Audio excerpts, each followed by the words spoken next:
여러분들 이제 우리 마지막 가도록 하겠습니다. 마지막 기능, 국회의 마지막 기능에 대해서 우리 살펴보도록 할게요. 자, 국회는 도대체 정확하게 어떤 기능이 있는지 선생님하고 살펴보도록 하겠습니다. 첫 번째 기능, 입법에 관한 기능입니다. 입법에 관한 기능. 우리 아까 전부터 계속 얘기를 했었죠? 입법에 관한 기능은 우리 무엇이냐면 이제 법을 만든다는 뜻이에요. 그래서 입법에 관한 기능 어떤 것을 하냐? 국민의 의견을 모아서 법률을 제정이란 말이 나오는데 이제 요런 말 좀 우리 좀 알아두어야 되겠어요. 제정이라는 말과 개정이라는 말을 알아두셔야 되는데요. 제정이란 말은 한자로 정할 정자에 만들 제자. 그러니까 이거는 무엇을 제정이라는 말은 만들 제자를 써서 법을 만든다라는 뜻입니다. 법을 만든다라고 표현할 때 우리 제정이라는 말을 씁니다. 그러면 지금까지 없던 법을 새롭게 만들었다. 이럴 때는 제정과 개정 중에 무엇을 써야 되냐면 제정이라는 말을 써야 된다는 겁니다. 다시 한번 제정이라는 말은 법을 만든다. 없던 법을 새롭게 만들 때를 우리 법의 제정이라고 부르고요. 개정이란 말은 뭐냐고 개자가 고칠 개자입니다. 고칠 개자니까 이건 뭐냐면 무슨 의미냐면 법을 고친다라는 의미를 가진다라고 보시면 되겠어요. 즉 기존에 어떤 법이 존재를 했었단 말이에요. 기존에 어떤 법이 존재를 한다면 이 법을 다시 새롭게 고치는 것을, 기존에 있던 법을 고치는 것을 개정, 기존에 없었던 법을 새롭게 만들면 법을 제정, 요렇게 우리가 표현을 합니다. 그래서 우리 두 가지 용어에 대해서 살펴봤습니다. 이거는 뉴스라든지 많은 매체에서 나오기 때문에 여러분들 알아두시면 좋겠습니다. 없던 법을 새롭게 만들면 법을 제정한다. 기존에 있었던 법을 현실에 맞게끔 다시 한번 고친다. 법을 개정한다. 그래서 국회는 입법에 관한 기능으로 두 가지 역할을 한다는 거예요. 첫 번째, 법을 제정하고 두 번째는 법을 개정한다. 요 두 가지 여러분들 알아두셨으면 좋겠습니다. 두 번째, 이제 제정에 관한 겁니다. 제정. 이거는 바깥 제자입니다. 이 바깥 제자는 쉽게 말하면 돈, 머니에 관한 겁니다. 1년 동안 정부가 쓰는 돈에 대해서 이제 컨트롤을 하는 기능을 가지고 있는데요. 자, 국회는 가면 이 돈에 대해서, 국가 예산에 대해서 어떤 역할을 하냐면요. 먼저 행정부가 내년에 돈을 쓰고 싶다라고 먼저 올해 한 가을이나 이렇게 먼저 얘기를 합니다. 내년에 우리 이러한 것에 대해서 이만큼 예산을 쓰고 싶어. 라고 먼저 행정부가 발표를 해가지고 국회에 넘깁니다. 너네 국민의 대표니까 우리 국민들한테 이러한 목적으로 돈을 이만큼 쓸 거야. 동의해 줄 거야? 안 해 줄 거야? 라고 먼저 국회에 물어봅니다. 그렇다면 국회에서는요, 이 행정부가 내놓은 내년도 예산안을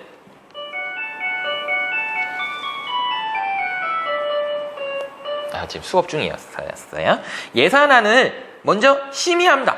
보자, 니들 한번 제대로 쓰려는지 안 쓰려는지 내가 좀 살펴볼게. 자, 국회가 이제 정부가 내놓은 예산안에 대해서 먼저 심의를 합니다. 먼저 검사를 한다는 거예요. 먼저 검사를 하고 나서 괜찮네 이러면 그때 본회의의 투표를 통해서 확정을 한다는 겁니다. 정부가 제출한 예산안을 검토를 하고 이거 정부가 보니까 요러한 것에 내년에 쓴다고 하는데 국회의원들 전부 다 동의하십니까? 라고 본회의에 가서 투표를 해가지고 많은 국회의원들이 동의를 해야만 정부가 그 예산안을 가지고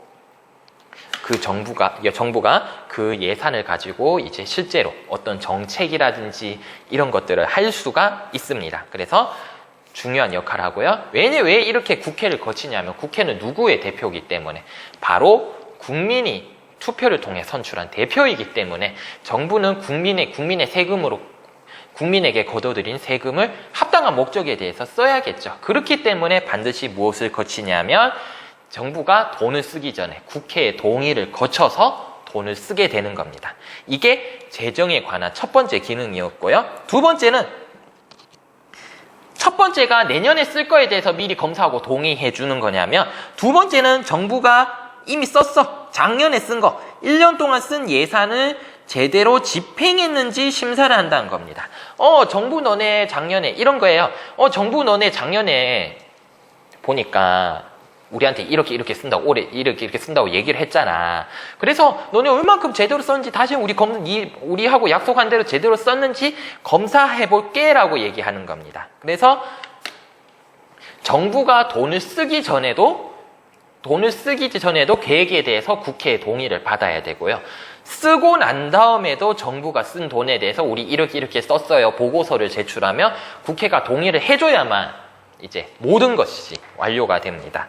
그러니까 정부가 한마디로 일을 제대로 하나 못하나 이런 것들을 감시를 하는 역할을 한다라고 보시면 되겠습니다. 자, 세 번째 기능. 요게 중요해요. 국정의 감시 및 통제 기능입니다. 즉, 이게 뭐냐면요. 정부가 아까 돈을 사용하는 걸 통해 가지고도 제대로 쓰고 있는지 안 쓰고 있는지 동의해주고 안 동의해주고 이걸 할 수 있다고도 얘기했잖아요. 그거 말고도 정부가 일을 똑바로 하는지 똑바로 하지 않는지에 대해서도 이제 국회가 감시를 한다라는 거예요. 그래서 우리 국정감사와 국정조사라는 게 있습니다. 이 두 개가 비슷한 듯 달라요. 비슷한 듯 다르고 굉장히 헷갈리기 때문에 우리 요거 좀 많이 알아두셔야 돼요. 국정감사와 국정조사를 제대로 구별을 하셔야 됩니다. 국정감사라는 것은요, 정기회의입니다. 정기국회라고 부르고요. 참고적으로 얘기하면 이 정기국회는 매년 9월 1일에 시작을 해서 100일간 열립니다. 그러니까 국회는 무조건 이 매년 9월 1일에 시작해서 100일간 무조건 국회를 열어야 됩니다. 의무적으로 무조건 열어야 되는 국회를 우리 정기국회라고 부릅니다. 그래서 우리 9월 1일부터 시작해서 100일 동안 열리는 국회를 정기국회라고 부르고요. 나머지 3월, 4월, 5월, 6월 이때도 국회 회의를 열어가지고 합니다. 이제 뭐 법안이나 이런 것들 통과를 시켜요. 이때 열리는 회의를 임시회라고 불리는 회의가 있습니다. 그래서 우리 교과서에는 안 나오니까 그냥 넘어갈게요. 그래서 매년 9월 1일에 시작해서 100일간 열리는 회의는 정기국회가 있고 이거는 무조건 열어야 됩니다. 자, 이때 이 정기국회 기간에 국정 전반에 대해서 정부가 일을 똑바로 하고 있나 안 하고 있나 전체에 대해서 이제 감사라는 말은 쉽게 말해서 검사를 한다는 겁니다. 그래서 국정감사라는 것은 정기국회 기간 때 열리고 정부가 하는 일 전체에 대해서 모든 상임위원회별로 다 열어요. 열어서 국회가 지금 정부가 진짜 일을 똑바로 하고 있나 안 하고 있나 장관이라든지 이런 사람들 불러가지고 묻고 이렇게 따지는, 잘못하면 막 혼내기도 하고 뭐 그렇습니다. 영상을 통해서 한번 보도록 하겠습니다. 외교부 장관 하시고 국민 의원님 한번 영상을 통해서 보도록 할게요.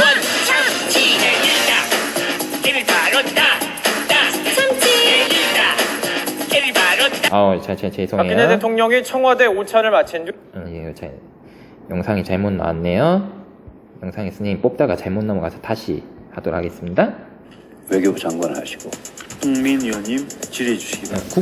외교부 북미 일과 이과 모두 국정감사 때 얘기입니다. 대통령의 간담회 관련 자료는 자기들은 전혀 모른다는 거예요. 지금 화면에 오른쪽에 있는 사람이 국회의원이고요. 우리나라에서 굉장히 토론을 제일 잘한다고 뽑히는 사람입니다. 옆에가 옛날에 외교부 장관이었습니다. 이제 이 사람이 이제 어떤 잘못을 했어요. 이제 거기에 대해서 국회의원이 장관한테 따지는 장면입니다. 한번 보도록 할게요.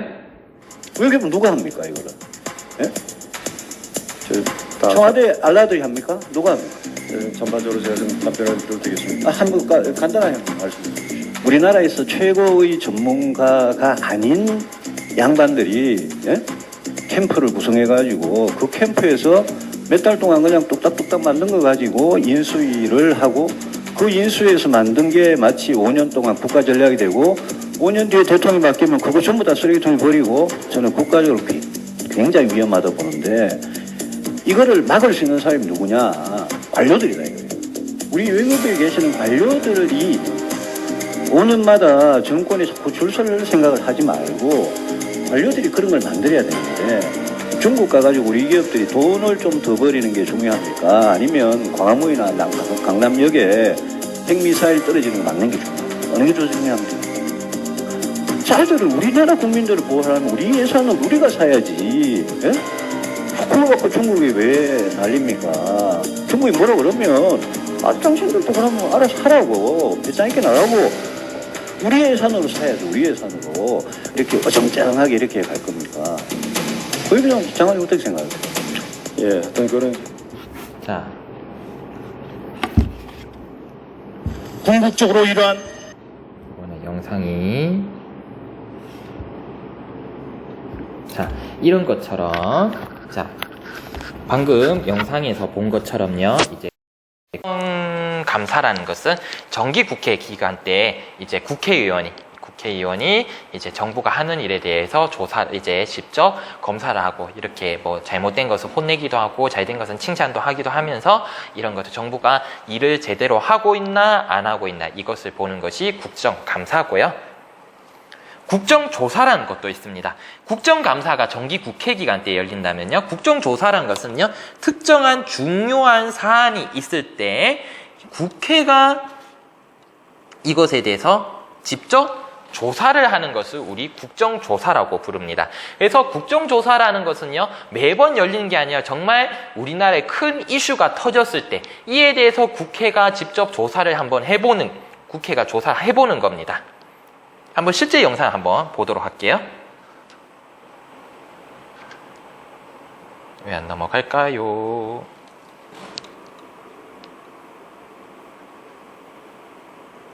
하이퍼링크 안 걸렸네요. 선생님 다음번에 한번 얘기해 줄게요. 자, 다음번에 학교 오면 한번 보여드리겠습니다. 그래서 국정조사라는 게 뭐냐면 뭐 세월호라든지 이제 이때 국정조사 열렸던 게 많은 게 있지만 가장 대표적인 게 세월호라든지 세월호 침몰 사건이라든지 아니면 뭐 박근혜 사건 최순실 나와가지고 국정농단 사건이라든지 이런 것들이 대표적으로 전 국민이 이슈를 가질 만한 큰 사건들에 대해서 물론 경찰이나 검찰이 조사를 하기도 하지만 국민의 대표인 국회의원들이 국민에게 이러한 것을 알 권리가 있다라고 국민의 대표이기 때문에 국민한테 이런 것을 직접 사건을 조사해서 알리기 위해서 국민들의 알 권리를 위해서 직접 이러한 사건에 대해서 조사를 할 수가 있다라는 겁니다. 이것을 우리 국정조사라고 부른다라는 거 여러분들 알아두셨으면 좋겠고요. 마지막으로 국정감시 및 통제의 기능으로 대통령이 국무총리라든지 헌법재판소장 등을 임명을 할 수가 있어요. 장관도 임명을 할 수가 있습니다. 하지만 대통령이 원하는 사람을 바로 임명을 시킬 수 있는 게 아니라 거기에 대해서 이러한 대통령이 국무총리라든지 헌법재판소장을 임명할 때 동의권을 행사를 해야만 한다는 겁니다. 즉 국회의원이 이러한 사람을 임명하고 싶어 국회가 동의해 주세요라고 하고 국회가 이에 대해서 동의를 해줘야만 무엇이 될 수 있냐, 동의를 해줘야만 그 사람이 이제 국무총리도 할 수 있고 헌법재판소장도 할 수 있고 장관이 될 수도 있다라는 겁니다. 자, 우리 여기까지 한번 살펴봤고요. 우리 여기까지 한번 국회 기능에 대해서 국회가 어떤 곳인지 그리고 법률은 어떻게 만들어진다 그리고 국회는 도대체 어떤 역할을 하는지에 대해서 한번 살펴봤습니다. 그럼 이번 시간 영상은 여기서 마치도록 하겠습니다. 수고하셨습니다.